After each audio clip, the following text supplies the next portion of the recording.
Hi, welcome back to the New Testament in a Year.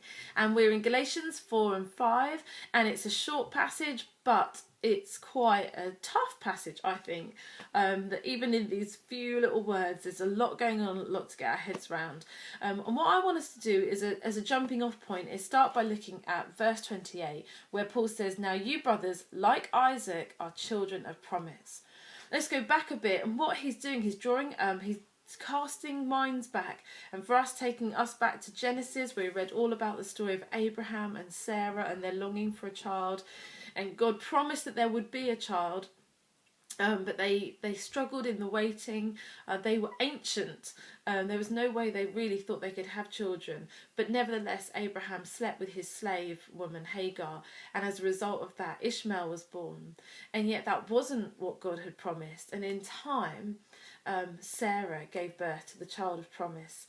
So you've got, and that was Isaac. So you've got Ishmael, who was born to a slave woman, born into slavery, and then you've got the contrast of Isaac, who was the child that was longed for. He was the child of promise. He was the child born supernaturally, miraculously. Like, without God's intervention, it would not have happened.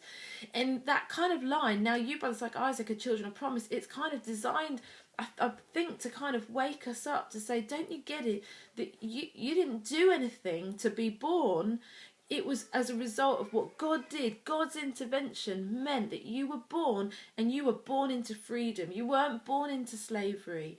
And so it's specifically here addressing that slavery to the law. Like, what must we do? What are the boxes that we must tick? Are there certain things that we must do? He's saying you weren't born. Can you imagine Isaac turning to Abraham and saying, "I know you wanted me all this time, but what must I now do in order to be your child?"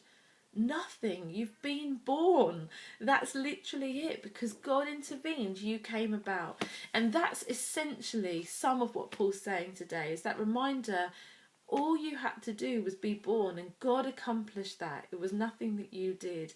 And he brought you into his family, and he brought you in as a free child of God. You've been born into his freedom. And so whatever it might be that our temptation is, here he's talking about, like, forget circumcision. I'm sure that's not on your mind today, but whatever our thing is, that we try and think, how do I earn this? How does this work out? Do I need to be? It's like, you have been born into his family, and he did it. And he's saying, where it ends up today, what really counts is faith. Again, that harks back to the Abraham story, that he's looking for an obedient faith, a trusting, childlike faith that is expressed in love to him, in love to others. So be free. Recognise that you are born into his family. You didn't do it. He came after you. You're a child of promise today. Have a good day. See you again soon. Bye.